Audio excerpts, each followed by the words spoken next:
Hi, it's Terrie Carr, and you are inside DHA's Box of Rock, where we get you up close and personal with your favorite rockers.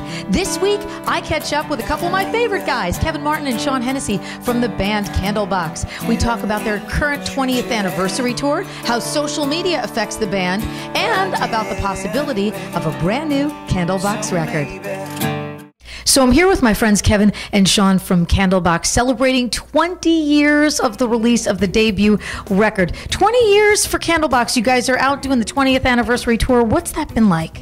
It's been great. It's been a lot of fun to play those songs that, like No Sense and Mother's Dream and He Calls Home. It's interesting that we made it this far. You know, I don't think any of us really thought that we would be doing it 20 years and that we would have some songs like Far Behind You that are staples now at rock radio, and we're considered a classic band, you know, which is cool. So it's all right. Yeah, absolutely considered a classic band. I was thinking about this, and I was thinking, you know, no matter what radio format you go to, whether it's mainstream rock or alternative rock or active rock, these Candlebox songs certainly stand the test of time. So Candlebox 20 years ago versus Candlebox now when you go out on the road. 20 years ago, a lot younger, and able to bounce back from things.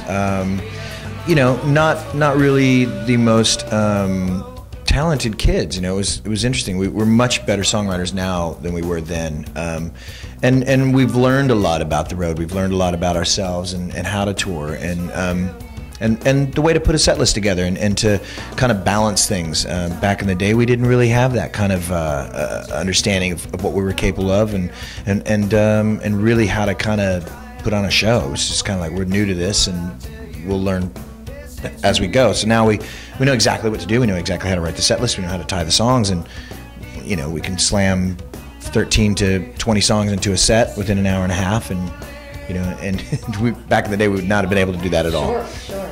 Yeah. Sean, so I know that you're the social media guru of the band. You're the guy that sort of keeps, you know, the tone going. So talk to me about the influence of social media on Candlebox. We spoke earlier, you know, kind of outside of the Box of Rock, and we talked about how it just keeps changing. Is it something that you find to sort of be a hindrance or help with the fan base? Both. You just got to stay on it. I mean, you got to hop on it. Like, in fact, I Instagrammed you interviewing Kevin in this room last time we were here through that window back there, and posted it and hashtagged the radio station and said, well, we're playing the next day, etc. And then I hashtag everything on the venue of that, so people start following that. And then, I mean, you just got to stay on it, and it does keep changing. And you got to, like, every day, like, someone's like, you got to check out this new app, and I'm like, well, I don't know. And the next thing you know, I'm addicted to it because I'm like, well, the other bands are doing it too. I got to do it now. And yeah, right. Keep on it, but people, you know, follow it. And then I'll be on stage. I'll get off stage, check my phone, and I will have been Instagrammed just 5 minutes ago in a crowd that somebody just found me, and I was like, that's weird and kind of creepy, but cool at the same time. And my favorite are the people that show up and they're like, hey man, do you remember me? And I'm like, no. And they're like, well, we're friends on Facebook. I'm like, yeah, okay, dude. Sorry, amigo. Yeah, definitely the changing climate for bands with social media. Maybe getting a new record from you guys. I know you have a bunch of songs. I know you're taking a little bit of a hiatus. So tell us about the future of Candlebox too. We're talking about releasing a couple songs a month for a year on our webpage for free. Not really releasing a full-length record. Just kind of making a different change in direction as a band. You know, we've always evolved record to record, and we're pretty lucky that we're able to do that with our fan base. So I think that what you're going to hear from us next year is probably a lot of acoustic stuff, a little bit more dreamy kind of music that's a little bit more kind of listener sort of thing, maybe a little more Pink Floyd style.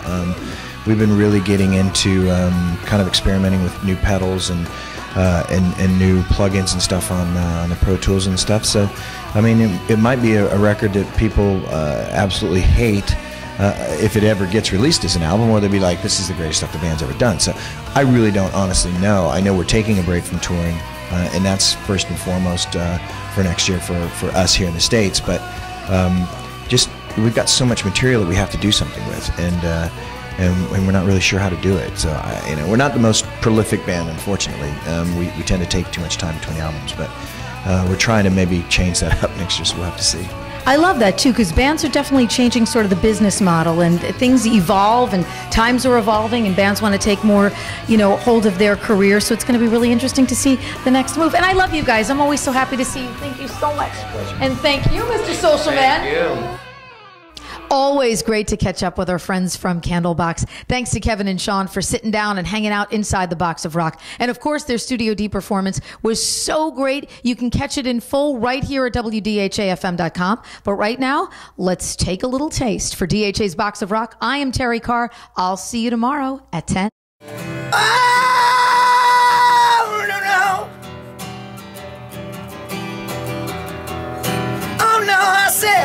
Oh no, maybe my brother, babe, didn't mean to treat you bad, but you left me far behind, you left me far behind, you left me far